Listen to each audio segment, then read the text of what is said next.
I just want to say I love Disney, and I love Disney movies. However, Frozen broke me. I'm going to tell you a personal tale of mine. You see, I was in high school and my history teacher said she had no work for us. She asked the class if any of us had movies on our laptops, and one guy said he had Frozen. Outright, I had a problem with this idea, as before all this, I avoided the movie as it didn't pique my interest. Seriously, I did not want to see this movie at all. Even after all that, I still watched it anyways. I couldn't sleep through it. I was held against my will. Not only that, we watched it 3 times within the last 2 months of school. I skipped out on the 3rd time and hung out in another class for the time being. That's a story for another time. Now you know my personal tale with this film and why I despise it so much. Not only is it based around 2 genres that are my least favorite in film, romance and musicals, everything in the movie except art style, animation, voice acting, and OST are weak. How weak is it? Let's take a look. Also, spoiler warning. Story of Frozen is about 2 princesses, one with ice powers, Elsa, and the other Anna, who is the reason for why this movie even has conflict. More on that later. She gets hit in the face with an ice blast, and Elsa is told to be scared of her powers and to never use them around Anna again. Anna's memories of Elsa's powers are erased, and the parents die, and the day of Elsa's coronation, everything goes wrong, and it's all Anna's fault. Of course, that last part is never given attention. The characters are my second biggest gripe of Frozen. Anna is the main reason any of this plot happens. She's part of the reason why Elsa exiles herself and why she's scared of her powers, when before it seemed like she could control them perfectly fine. She was the main reason why Elsa was put out of her comfort zone, and how her powers got out to the public. She almost got Kristoff killed twice, and hell, she's even a danger to herself on numerous occasions. And the Hawks. I think some companies. Oh, man, B. I'm calm. Great. Oh, come on. Kristoff!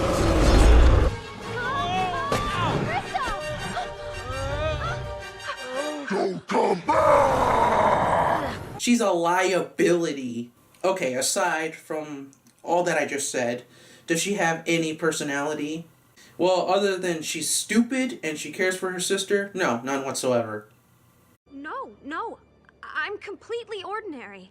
Yeah, that's about right. Someone cut Elsa a break. She deserves it. She ends up getting the bad end of the stick in the beginning. She's traumatized after what the trolls told her about her powers. Honestly, her parents acted ashamed of her. It wasn't even her fault. Then she gets hunted down. She's a wanted princess. She's the only character I liked and had sympathy for. Being treated differently from the get-go. She's scared of her abilities and cares for her sister. To keep her safe, she keeps her distance. Throughout, she gains the much-needed love and admiration she deserves, and learns to control her powers. A decent character arc, I'll give you that.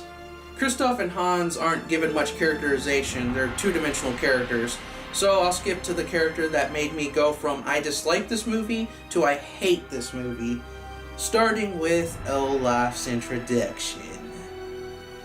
This comic relief character just won't shut up. Olaf's comedy just took it too far. There's a time to spout a joke, and there's a time not to spout a joke. For Olaf, it's all the time! He made the movie worse than it already is. I will say that one scene of him being genuine by the campfire is sweet, up until he ruined it with a joke, of course. My biggest gripe with this movie is the writing, how the story is written, and the dialogue between the characters. I already talked about some of the major flaws with the story. Dialogue-wise, the movie is bare bones and bland. Just take a look at this scene. The bells, the coronation. I better go. I have to go. I better go. Bye. The dialogue could have been a lot better. The humor is just Full House type of humor. It's the only way I can describe it. It's very vanilla.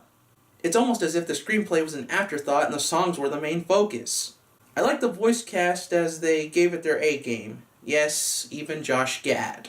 The art style and animation are the high point of this movie. Every glorious detail of movement is on full display. Props to the animation department. This rivals Pixar's best efforts, animation-wise. The soundtrack and the non-musical format scenes are pretty good. Props to the compositions. The original songs made poppy earworms that'll be stuck in your head for days, and not in a good way. You know, the songs are the reason why this franchise became a financial behemoth, why the merchandise keeps selling even now, and why it made $1 billion at the box office. It's a genius way to keep the masses coming for more. So, with all that out of the way, let's get to talking about the ending. The ending had me rolling my eyes all throughout, let me tell you. Turns out Hans is a bad guy, and Elsa escapes imprisonment. Kristoff goes back to save Anna because he's in love with her? After knowing her for 1 day? This is absurd. Hans almost strikes down Elsa until Anna sacrifices herself.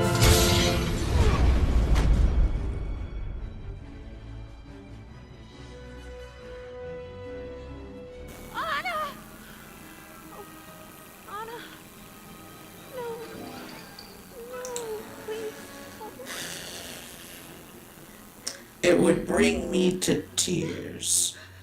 If only I had tears to shed.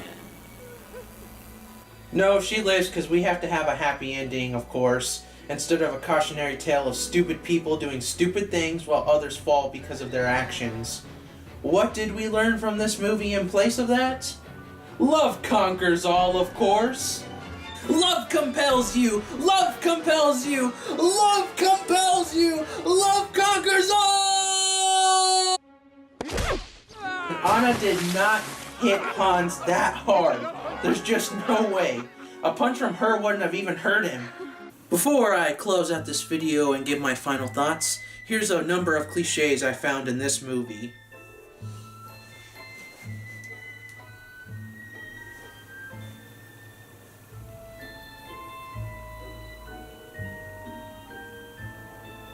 I just wonder, how did this movie get praise from critics? Audiences, I can understand. Film isn't their hobby. They're casuals. Critics should have saw through the presentation and songs and found a movie that isn't good. It's got its heart in the right place. That still doesn't excuse it, mind you. I hate this movie. That doesn't mean that you can't like it. My opinion is not the final say in anything, and it doesn't affect the public. In fact, I bet you no one cares about my opinion. I don't like The Notebook. People still liked it. I don't like Bridesmaids. People still liked it. I didn't like Batman vs. Superman. Some people liked it. My point is, if you liked Frozen, good for you. Just keep it the hell away from me. Thanks to Coco's opening weekend screenings, everybody's finally realizing how annoying Olaf is. And now he shall be sentenced to the most agonizing, slow, and painful death that any character has ever foreseen or ever fathomed. But hey, that's wishful thinking. Frozen 2 releases in less than 2 years, and there's no force on heaven or hell that'll make me watch it. I'm Lino Maras of the MMCA Productions crew, and I'll see you next time. Also, happy holidays.